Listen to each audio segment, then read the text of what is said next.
What's up, everyone? Welcome to the Dungeons & Dragons 5th Edition Power Gamers Tactics Room. I'm your host, Bilbron BeastSinger. So today we're doing another episode of my character build series, this time presenting to you what I call the Beastly BladeSinger, or a BladeSinger Moon Druid combo. And the reason I'm doing this is because when I was brainstorming for the Bilbron BeastSinger video, I had all sorts of ideas, all sorts of directions I could go, all sorts of multi-classes I could do, and character concepts that I could create. And I ended up settling on one that was pretty close to what I thought was a classic BladeSinger as described in the player's handbook, because that just seemed to make the most sense as the BladeSinger build that I would present. But I had so much fun putting it together. I'm not gonna lie, this fighter series has been killing me because fighters are so simple that it's very difficult to squeeze in like even one or two like odd little Johnny things that make it interesting and more effective than a typical build. But when it comes to BladeSingers, wizards, there are just so many directions to go. There are hundreds of spells. You can't prep them all, so you have to prep them in line with a strategy, a concept. And you can end up going in lots and lots of different directions. And this is a build that was just in the back of my mind as I was doing the other one because it is so powerful. I mean, it's so powerful. What we're doing is we're taking the Moon Druid and their really weird power curve where they're just really powerful in Tier 1 and early Tier 2 and merging it with another that is slow to come online, but once it hits that level 6, 7, 8 range, it takes off exponentially, and it breaks the game in Tier 3. And so really the biggest problem that you'll have with this build is getting your DM to let you play it. It's going to take a really good DM to be able to handle this sort of thing because you are overwhelmingly powerful. And so you're not completely invulnerable, of course. People are going to immediately object, oh, well, you could do this against you, you could do that against you. Of course you can. I mean, nobody's invulnerable in this game. There are tactics that you can use against this build that will be more effective than others, but they require certain things that you don't see in too many stat blocks. It's going to take, just the exact right setup to neuter you in a way that makes you vulnerable. In over 1,000 battles, you're going to be annihilating things more often than not. So I have been, pretty excited about this build. I've been working on it for like 24 hours. So I hope you like it. I added a couple of new things to the character sheet. Specifically, I added a column for baseline DPR and build DPR. Because while I think that offense is heavily overrated in this game, that's why I started this channel with a series about the 7 tactical aspects of combat, of which offense is only 1. But I do understand DPR is important to people, and I do always make sure that my builds hit or exceed a certain baseline, so I have included those columns. I should explain the baseline is a warlock casting Eldritch Blast with Agonizing Blast and a Hex going, and hitting 60% of the time. So all of the math is included, and you can be assured that it is correct. So if you want to support the channel, please like, subscribe, comment, and check out the Patreon. Without further ado, let's check out the Beastly BladeSinger. And by the way, I wanted to add before we get into the nitty-gritty of this build is that I'm actually planning a whole series of BladeSinger builds to come out in the very near future because, again, I just had lots of different concepts in mind that I could take the BladeSinger, and BladeSinger videos are super popular. So I thought that a series of them would help get new viewers to the channel because it's a pretty popular search term and people will find it and then, come check us out. So let me know in the comments what other builds that you might like me to do, what directions you might want me to go, what kind of concepts you might want to see that feature BladeSingers. So, okay, I have put the basic setup and the first level stats on the screen, and you can see what we're doing here. We are going with Kalashtar Druid at level 1 with Strength 8, Dex 10, Con 14, Intelligence 17, Wisdom 16, and Charisma 8. I've included a key at the top because it's going to get pretty complex with all of the different forms that the Druid has available. But at first level, we don't have to worry about that yet. We don't have Wild Shape until second level. You see our saves. We do have Dual Mind from the Kalashtar, which is fantastic to give us advantage on Wisdom saves. Our main attacks will be Shillelagh, Magic Stone, and Wild Shape. And I want to point out that this isn't intended as a spike build. Again, it is the optimization of a character concept, but it still exceeds baseline DPR at all levels, very much so at second level and higher, with excellent versatility. And I have focused on playability in tiers 1 through 3, but it is still very strong in tier 4, even when other people are slinging wishes and such. Just kind of boring because you've been doing the same thing for a bunch of levels now. And we do add fun new stuff at each level, but the main tactic never changes because it's just so overwhelmingly powerful. Now I want to mention that I'm reskinning Bladesong here as Earth Song. Obviously there's not going to be any mechanical changes, but I just thought it felt better for the character and the way it plays. I mean, he doesn't even use a blade, so it doesn't really make much sense to call it Bladesong. So I'm just going to be calling it Earth Song here, but of course it means the exact same thing as Bladesong. And Kalashtar is just an elite option for Wild Shape. Not only is the advantage on Wisdom saves fantastic, but the telepathy is excellent for communication in Wild Shape.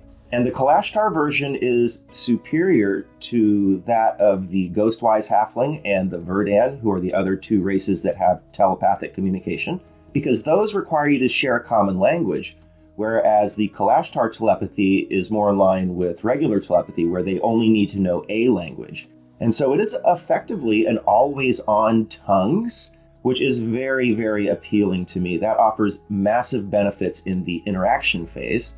And I always like to pay attention to those sorts of things that aren't necessarily just in relation to the combat phase. Now, in terms of setup, we are going with Studded and Shield, so we have a horrible AC to begin. First is definitely our worst level until our powers come online. Our cantrips are Magic Stone and Shillelagh. And our preps will be Absorb Elements, Fairy Fire, Entangle, and Healing Word. The cantrips, of course, will be our primary attacks, ideally Magic Stone from a distance because we are really squishy. Absorb Elements, of course, is an elite reaction for energy defense. And we will open battles with either Entangle or Fairy Fire as our starting round 1 action. Either of them will offer attacks at advantage for the whole party, and we personally will generate a higher DPR if the battle lasts for 4+ rounds, presuming that we can entangle or light them up. We prefer the entangle because that will inflict the restrain condition as well, which is fantastic. But Fairy Fire is also good if the conditions are not good for entangle or if you're facing invisible creatures. Finally, I added Healing Word as a bonus action ranged heal. It's pretty sweet, especially in the early levels. And so our round 1 will be to entangle or Fairy Fire, and round 2 we are going to attack. Not too fancy, but presumably will allow us to survive until we can hit second level. Second level is where things really start to come online. You see that I added a whole bunch of new categories on the list. I've highlighted in purple all of the new changes from the previous level. And so I've included hit points, AC, attacks, damage, and abilities for all of the viable combat forms. And for our abilities, we add Combat Wild Shape, meaning we can use it on a bonus action and we can take the form of up to CR1 creatures. And you see that I've calculated the DPR for all of those creatures relative to the baseline. For our preps, we will add Fog Cloud. Fog Cloud plus the Blind Sight of the Giant Spider is a fantastic combo. Fog Cloud also offers defense against sight spells and attacks at advantage, for example, if you're fighting wolves. And the Brown Bear will be our preferred attack form, especially if you can gain attacks at advantage through Entangle or Fairy Fire. Again, opening with those on round 1 will generate more personal DPR if the battle lasts for 4 or more rounds. But the Brown Bear has clearly superior DPR. Even without advantage, it's almost double the baseline. And if you can get attacks at advantage, it's about 2.5 times the baseline. So we'll take that at level 2. And the bear is also cool because it has the highest constitution, so has the best concentration save at a +3. The giant spider, I think, is also a good alternative form if you are facing a webbed environment or if your enemies employ heavy obscurement because of the blind sight. And both the brown bear and the giant spider each have a 30-foot climb speed as well. So climb can be really fantastic in this game. And I do like that web shot that the spider has. That's a pretty interesting ranged attack that can inflict restrained, and that's really awesome if you use it in the right situation. I have listed the giant hyena and the dire wolf because even though they are inferior offensively, they do have the most hit points and durability. In my opinion, they're still inferior to the brown bear under all conditions, even if the giant hyena is getting a bonus attack every round. But if you prefer the greater durability, I did list them as options. I don't think any of the other CR1 forms that are available are worth talking about. These are the ones that are intriguing, and of them, I think only the brown bear and the giant spider are good enough to use regularly. At this point, our round 1 will be to entangle, fairy fire, or fog cloud. Use our bonus action to wild shape, and on round 2, we start messing things up. At level 3, we switch over to wizard and start going down that progression. Our starting spellbook will be Find Familiar, Mage Armor, Shield, Expeditious Retreat, False Life, and Unseen Servant. Our cantrips will be Firebolt, Toll the Dead, and Light. As our preps, we will add Mage Armor, Shield, Expeditious Retreat, and False Life. And we added Firebolt and Toll the Dead to give us a ranged attack option that uses an attack roll and one that uses a save. They're also different energy types. And Light for when we are not wild-shaped and have to see in the dark because we don't have dark vision.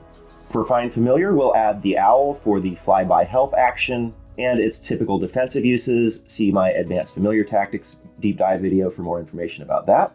We added Mage Armor and Shield for defense, and Mage Armor will be our primary armor at this point. Don't forget that Mage Armor will also buff your Wild Shape ACs, so you see that all of those have increased on the chart. Expeditious Retreat will give us the option to add a bonus action dash, even in Wild Shape, and we'll add Elite Maneuverability as the Giant Hyena and the Dire Wolf both have 50-foot move, the Brown Bear has a 40-foot move, and the Brown Bear and the Giant Spider have a 30-foot climb speed. So adding a bonus action dash to that is going to be really nice for your maneuverability. And we will be casting False Life, which will bolster our hit points even in Wild Shape form. Because remember that we're always looking for spells that we can reliably precast and stack with Wild Shape. And False Life has a 1-hour duration, so it will last the entirety of the Wild Shape at this level. And because we have dead spell levels, we can upcast it to add a d4 plus 9 temporary hit points. That's going to be a nice little buff in all of our forms. And then I added Unseen Servant as a ritual because I had no more available preps. So now our round 1 will be to entangle, fairy fire, fog cloud, or expeditious retreat, plus wild shape. And remember that we can wild shape as our action or our bonus action, so we can mix it into any of these 4 starting spells. And then in round 2, we will attack. If we have expeditious retreat going, we will also have available the bonus action dash. At level 4, the build really starts to come online because we add Earthsinger, or my reskinned version of BladeSinger. You can use Blade Song in your wild shape, so it's going to buff all of our armor classes. And so our armor class in our wild shape forms is really impressive, headlined by the giant spider at 19, but even the brown bear is at a 16 at this point, which is pretty solid. Now, one math note, the DPR drops a little bit here due to the baseline including a +1 attack, which we don't get. Nothing to worry about if you're not too concerned about the math, but I did account for it for those of you that are concerned about it. To our spellbook, we add Charm Person and Tensor's Floating Disc. For our preps, we will add Charm Person. And now that Earth Song is online, we buff our wild shapes with +10 move, +3 AC, and +3 to their concentration. So yeah, not only do we have elite offensive output because of the forms, but now we have really nice defenses while we are in those shapes. And I like Charm Person because it's a nice no concentration option for utility and interactions. And it's a nice synergy with the telepathic tongues that you get as a Kalashtar. Once we charm a person, we will always be able to communicate with them. And again, I had to add a ritual as I had no available preps, so Tensor's Floating Disc. So the giant spider form is now almost unhittable in a fog cloud or versus restrained. It has a 19 armor class, and because it has blind sight, it will be attacked at disadvantage if it's in a fog cloud or if the enemy is restrained. So yeah, that's not happening too often at 4th level. The DPR is inferior to the brown bear, but it is still 50% above baseline while you are obscured, plus it has that web shot.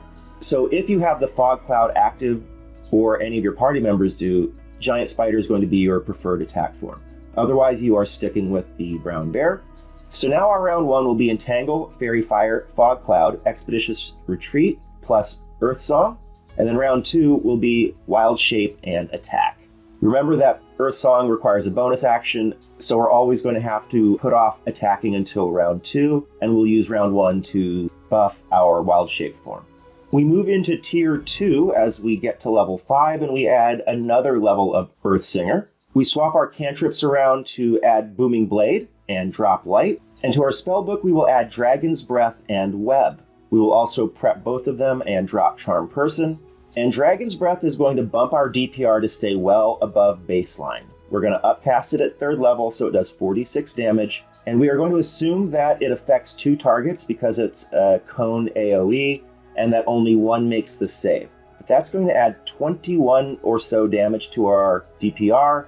And so even though the baseline takes a jump here and almost catches up to our Brown Bear form, even attacking at advantage, we are adding Dragon's Breath, which is going to more than double our DPR at this level. And so we are still comfortably more than 2 times the DPR baseline.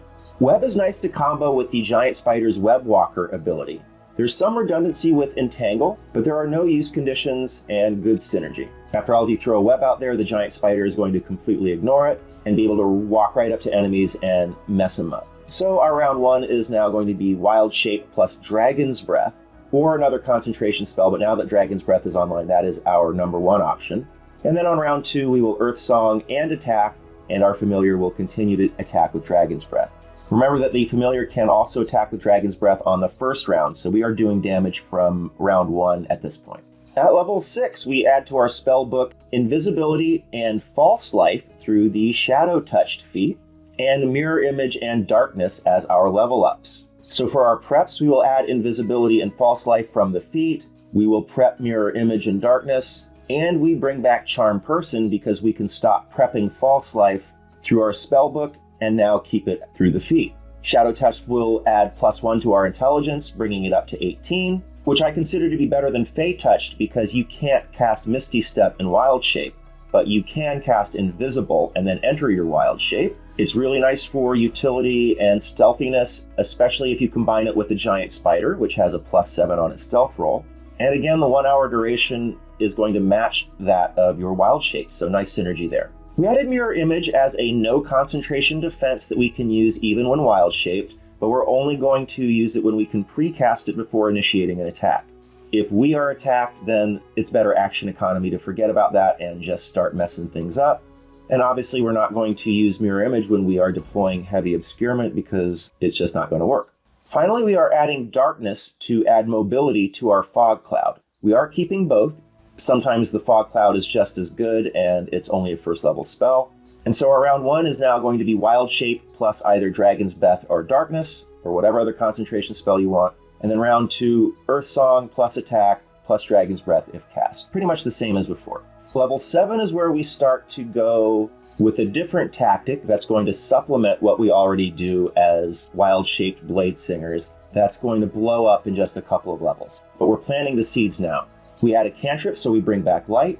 To our spellbook, we add Tiny Servant and Hypnotic Pattern and prep them both, dropping Charm Person.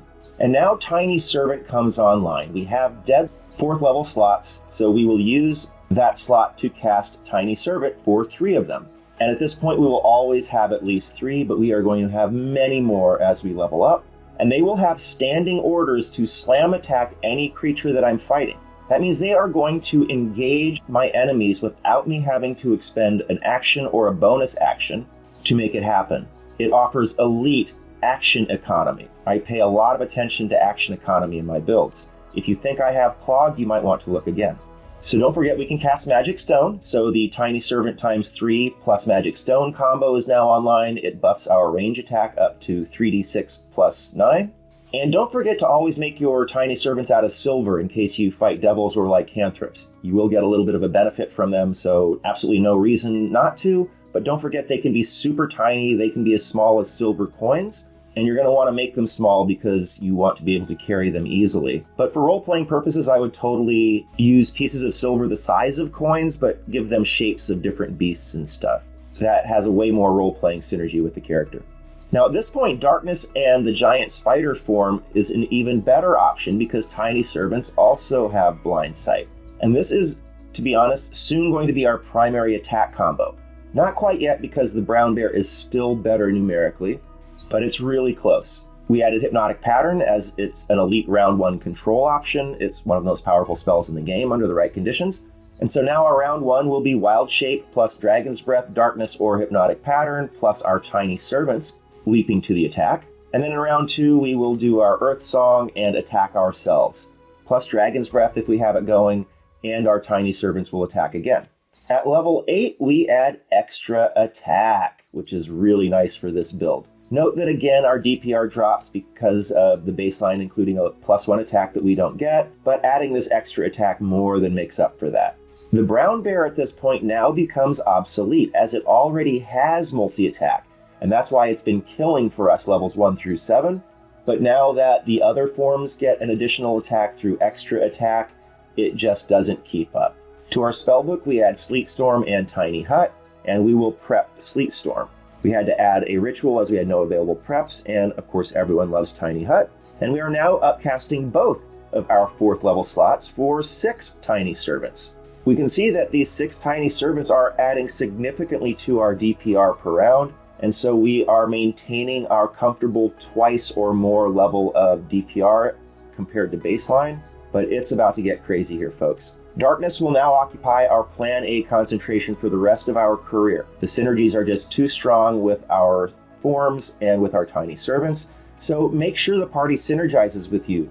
By this point, they can add Alert, Devil's Sight, or Blind Fighting, and the entire party is now much more lethal, and they've had 8 levels to get used to it, so hopefully they're all on board by this point. We will now be using the Giant Spider all the time, and Darkness plus Giant Spider form plus Tiny Servants is now our primary attack option.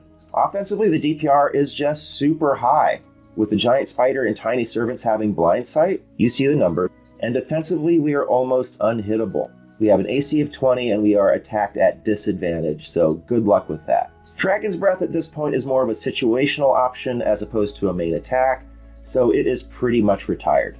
At level 9, we switch our cantrips by dropping Light and adding Mind Sliver. We don't need Light anymore as we will from now on make a Stone of Continual Flame.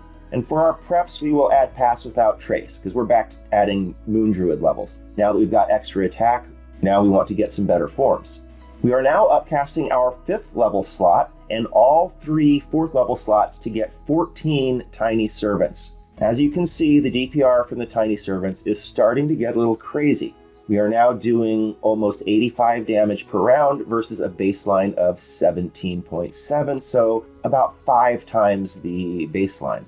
Now at this point, you're going to have so many Tiny Servants that you'll probably want to keep some in reserve, probably send them out in waves, just in case the first wave gets wiped out by an area of effect or something. And the DPR numbers are crazy because they reflect all of the Tiny Servants, so you can dial it back some and still be elite. You don't need to be at 5 times baseline DPR. You can be at like 3 times and still be kicking butt and still have a lot of your Tiny Servants in reserve. Again, you do not have to deploy them all at once. You can even keep them in slot form instead of in your backpack or whatever, which will add some versatility. But for the purposes of the DPR calculations, you could attack with all of them, and if you did, that's the sort of damage that you are generating. For our preps, Pass Without Trace is always a fantastic utility spell for the party. We'll be stealthing around, and very successfully so. At level 10, we add Thorn Whip as our new cantrip. For preps, we add Lesser Restoration, and we bring back Charm Person for our wizard list because we get a +2 intelligence ASI here. Our intelligence is now maxed out at 20. And we add the giant toad form because that was a swimming wild shape and now comes online at this level. I probably won't mess with it too much because we are using the giant spider, darkness, tiny servant combo. But the automatic grapple, restrained, and swallow is really nice, and it's a great underwater option. We are now upcasting both of our 5th level slots and all 3 4th level slots to get 19 Tiny Servants, and our DPR now exceeds 100 and almost 6 times baseline. We added Lesser Restoration just because it's amazing, and if we ever need to cast it on ourselves, it's going to be darn nice to have it available. And at this point, we don't really need to add any more offense. I mean, we're putting out over 100 DPR per round, absolutely annihilating things with our shapes and waves of tiny servants. So no need to get too fancy with adding more offensive abilities. And at level 11, we enter Tier 3. For preps, we're going to add Meld into Stone and Plant Growth to drop Entangle. And we're now upcasting our 6th level slot, both 5 level slots, and all 3 4th level slots to get 26 tiny servants, pumping our DPR up to over 135 per round. So even though the baseline takes a big jump here, we are still at 5 times baseline. I get it, 26 tiny servants is a little crazy, but that's what we're doing. What are you going to do to stop me? Yeah, I get it, you can use area of effects, but that's why we're sending them out in waves, and I promise you, there are very few creatures with Fireball in their stat block. We add Meld into Stone as an ultimate defense option. See my recent deep dive video on Meld into Stone to see how great it is for that. And Plant Growth is an improved Entangle, so we add that and we drop the Entangle that we've been carrying this entire time. At level 12, for preps we will add Dispel Magic, and CR2 Wild Shapes are now online. We will use the Giant Constrictor Snake as our main attack form. It also has Blind Sight, so we are just upgrading the combo that we've been using this whole time, getting a bunch more hit points, and keeping our DPR at about the same, but adding the Elite Auto Grapple and Restrained conditions to each attack. We have the Hunter Shark now if we need a killer underwater option, and now we can Dispel Magic, which to me is a must-have for any caster. Our DPR is about 145 per round, so we're closing in on 6 times over baseline. At level 13 for preps, we are adding Conjure Woodland Beings. We are now upcasting our 7th level slots, our 6th level slots, both 5th level slots, and 2 4th level slots for 32 tiny servants, bumping our DPR to over 160. So we are officially now over 6 times baseline, doing a ridiculous amount of damage. And I kept 1 4th level slot open so we can cast Conjure Woodland Beings once, but you can choose to keep more, and you're probably not rolling with all of these at once, so you're going to have slots available. And Conjure Woodland Beings is just super good. I mean, pixies, so yeah, we'll add that. At level 14, we are going to add Freedom of Movement, just an amazing defense and utility spell with great role-playing synergy for this character concept, and Flying Wild Shapes are now online. So we'll use the Quetzalcoatlus or the Giant Owl if we ever need to fly on a situational basis. At level 15, we get 5th level Druid spells, so we add a lot of versatility and power here. For preps, we're adding Conjure Elemental, Wall of Stone, and Transmute Rock, and dropping Plant Growth and Healing Word at this point. Our CR3 Wild Shapes now are online, so we are going to change to the Giant Scorpion as our main attack form. Still has Blind Sight, bumps our DPR, and also adds 2 Elite Auto-Grappled Restrained conditions to each attack, so personally we are even more lethal than we've been, and we are now upcasting our 8th, 7th, and 6th level slots to get 27 tiny servants. Had to take a little bit of a step back there, but we wanted to keep our 5th level and under slots open because we can now cast 5th level spells, really good ones, and we wanted to be able to leverage them. 27 is still pretty darn good. Keeps our DPR at over 140, almost 150. We added Conjure Elemental because Earth Elementals are just so good and can rule from a distance. So you might want to go in this direction if you don't want to get up close and personal. Wall of Stone because having a good wall in your back pocket is always awesome. And I love Wall of Stone in particular because you can make them permanent, which is super cool. And we add Transmute Rock because it's just one of the best controls in the game. No concentration. Double difficult terrain. It takes 4 squares of movement to move through one, and they have to go through a strength save or they're restrained. It's just nasty. So yeah, always happy to add that. So man, Conjure Elemental, Wall of Stone, and Transmute Rock all of a sudden added to our abilities is pretty awesome. I mean, we're not just about shredding things with our tiny servants, even though that is obviously the most noticeable thing about this build and will be the most noticeable thing in your game and will be the most noticeable thing that your DM complains about. At level 16, we are back to BeastSinger levels, and we are going to go BeastSinger the rest of the way, ending up with 11 BladeSinger levels and 9 Moon Druid levels. To our spellbook, we add Dimension Door and Summon Greater Demon, and prep them both. We'll drop Dragon's Breath at this point because we're not using it anymore. Dimension Door is self-explanatory, it's amazing, and every wizard should have it. Summon Greater Demon because I think it's possibly the strongest pound-for-pound spell in the game. See my deep dive on Summon Greater Demon to see how great it is and all of the things that you can do with it. And believe me, since I know the spell so well, I will be leveraging it very heavily. So very nice to add that at some point, even if it's a little bit late in the progression, I will take it. We can upcast it pretty high at this point to get really good demons. And then at level 17, we move into tier 4. For our spellbook, we add Resilient Sphere and Charm Monster, and prep them both, dropping Mirror Image. We're now upcasting our 9th level, 8th level, and 7th level slots to get 33 Tiny Servants. We're keeping all 6th and under level slots open, but we can choose to keep more. But the way our spell list is constructed, you really don't need those higher level slots, and 33 Tiny Servants is how we like to roll. That puts our current DPR at about 170, so about 5 times baseline. We've been living in that 5 to 6 times baseline ever since we got to tier 3, and we were only 2.5 to 3 times over baseline levels 2 through 10. So yeah, this build has just been super powerful its entire career. I added Resilient Sphere as an ultimate defense for yourself or an ally, maybe as a save or suck depending on the circumstance. And Charm Monster, because they should listen to us, we're Earth Singers. Monsters should follow our commands. I love that role-playing aspect of it. Plus, it's just very powerful, great utility, no concentration. You can get monsters to do really cool things to help you out. And again, nice synergy with the telepathy that we have from Kalashtar. It's like an always-on tongue, so even if we charm a monster, as long as they have a language, we can talk to them. At level 18, we add Wall of Force and Cloud Kill, dropping Web. Wall of Force is self-explanatory, every wizard wants it and gets it. And Cloud Kill is pretty awesome because it has nice synergy with the Tiny Servants. It creates heavy obscurement, but they have blind sight, and it's poison damage, but they have poison immunity. So you can throw down a Cloud Kill on your enemies, and then throw in a wave of Tiny Servants to finish them off. That is a really ugly combo, but at this point you've been destroying enemies so much that if people don't run at the sound of your name, they deserve what they get at this point, right?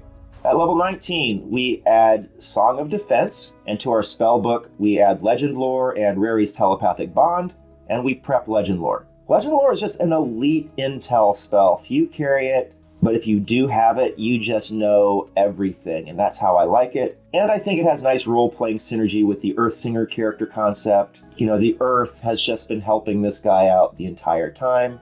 Oh yeah, in fact, I forgot to even mention the feats that I picked up, Alert and Lucky, along the way, which I also thought was nice role-playing synergy. This character always knows what's going on, can't be surprised, and the Earth helps him out, so he's lucky. Gets lots of rerolls.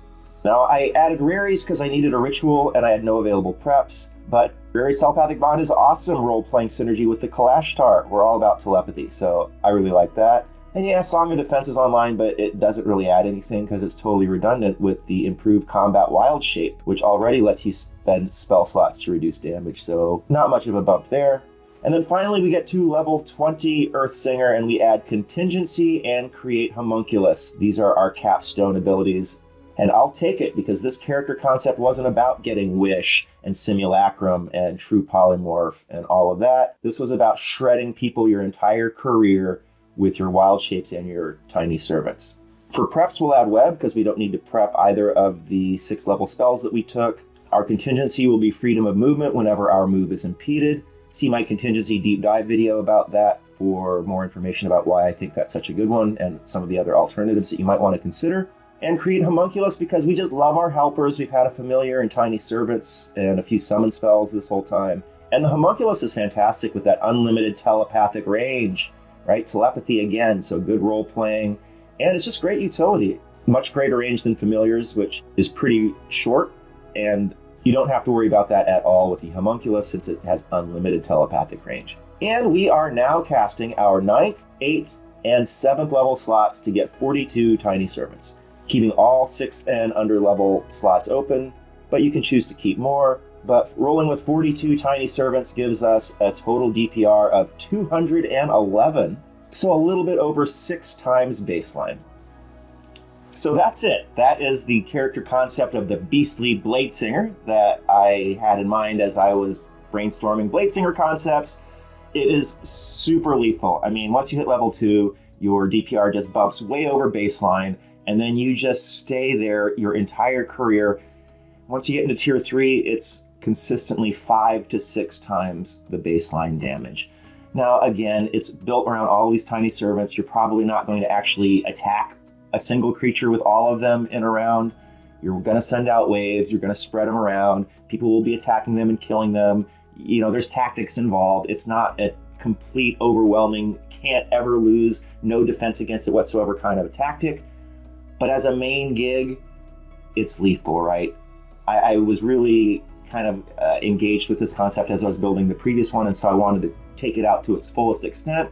I just love the synergies here with the way the power curves mesh, and just all of like the little cool ways that blade singing helps with the wild shapes helps with the blade singing. Then it's just it works for me. But let me know what you think in the comments below, and let me know if you have any other cool ways to leverage this entire concept.